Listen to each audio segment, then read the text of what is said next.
Rosemary is one of my favourite herbs, and I could talk about rosemary forever, and I have done on occasion, well, many an occasion before. Now, it's not just because it tastes amazing in food, but I adore rosemary for its medicinal and also its magical properties, its spiritual properties, its energy, its essence. Now, I'm aiming to keep this video at around 3 minutes long, but know me, it is going to run over. Now, I have mentioned rosemary in other videos too, and it's not one that you'd usually see mentioned around the Yuletide period, but I am mentioning it because it is a great herb for the dark half. It is linked to the dark half. Now, rosemary is a herb that most of us will have in our kitchens. It's a regularly used culinary herb, and it's one that is highly accessible to everybody, and it's not too expensive in the shops either. So if you don't have it, it's one of the herbs that you're most likely going to be able to get your hands on over the dark half season. So I thought it was crucial that I mentioned it here. Now, rosemary is quite a hardy plant. It's quite easy to grow once it's established and in the ground. I find so anyway, and I am not green-fingered in the slightest, despite the fact that I love plants and love growing food and love growing my own herbs. I am anything but green-fingered. I am getting better though, to be fair. And rosemary is a wonderful herb for the dark half for multiple reasons. The dark half is a time of year for self-reflection, introspection, a time of rest, recovery, rejuvenation, and obviously it is an evergreen. And evergreens were traditionally brought inside the home to symbolise the return of nature, the endurance of nature, the strength of nature, the fact that it will grow once again as the earth thaws. However, rosemary, known as Rosmarinus officinalis or Salvia Rosmarinus, they do like to change the names on us regularly, was named exactly that due to the fact that it was included in the official pharmacopoeia for its medicinal properties.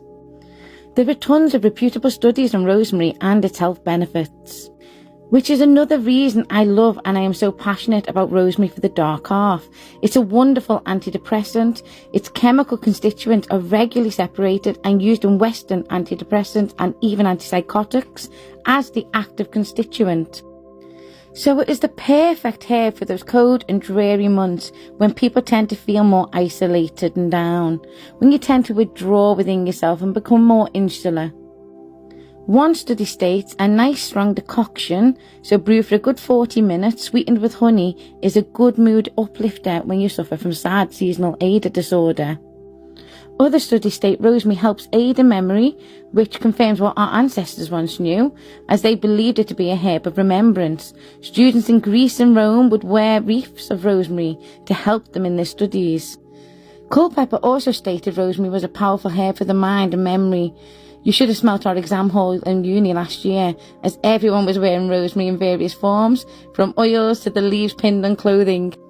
Culpeper also used rosemary for head colds and coughs and made an ointment for the joints as well.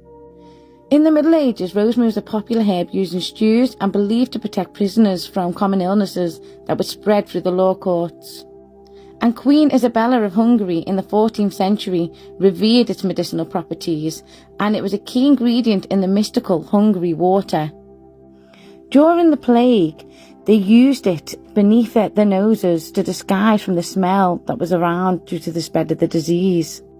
The masks that the doctors wore, them beaked ones, they were filled with aromatic herbs, and rosemary was one of those herbs because it has such a beautiful, strong aroma, and it can cancel out other not so pleasant aromas.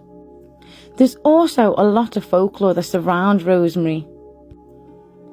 In some Spanish literature, Christian literature, it is stated to have been the bush that sheltered the Virgin Mary on her journey to Egypt.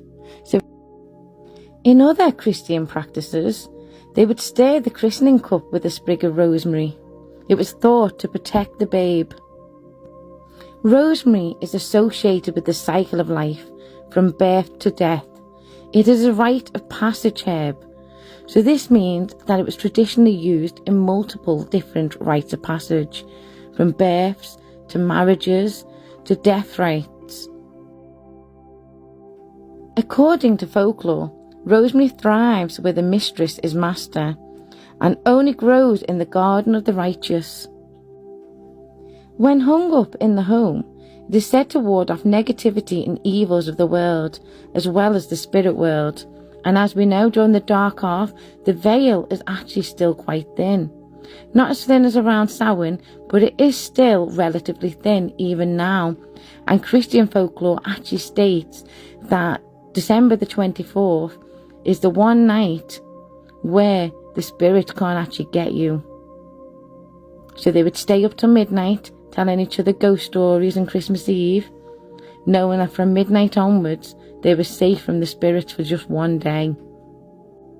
I make an incense with rosemary when honouring my ancestors or wanting to remember relatives no longer with us or friends no longer with us, and also for protection too.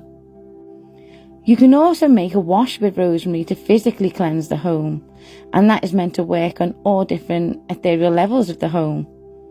And it is stated to have antimicrobial, antiviral and antiseptic properties as a herb, which are all beneficial when you're cleansing your home. Rosemary is also believed to be a good anti-inflammatory and antioxidant that is neuroprotective. It has been used clinically in case of depression, anxiety, pain, mood, memory and sleep disturbances. Further studies are taking place on carnosic acid, which is one of the compounds in rosemary, as being a potential treatment for nervous system disorders. As a herb, it is rich in iron, calcium and vitamin B6, and its antioxidants are thought to help boost the immune system and improve circulation. Studies in rats have shown promising results in stroke recovery, and research in Oncology Reports, which is an online journal, also states that it slowed the spread of breast carcinoma cells. But obviously we need more evidence of this. As an antiviral, it is perfect for the dark half of the year, also known as the cold and flu season, alongside its studies showing positive results on mental health. It means it is a key herb to mention in my series on dark half herbs. So I tend to cook with rosemary an awful lot over the dark half.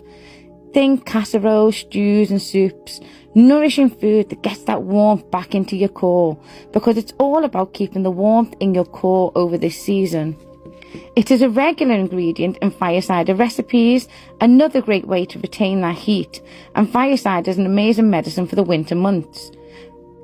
I'm currently making some Yule decorations that will be hung on our tree. Not only pretty and functional, but protective too. Rosemary can affect some medications, and it isn't advised in high doses for pregnant women, so please do look into the plant for yourselves before you start to use or work with rosemary. And blessings for the Yuletide season. I hope you're enjoying it as much as we are.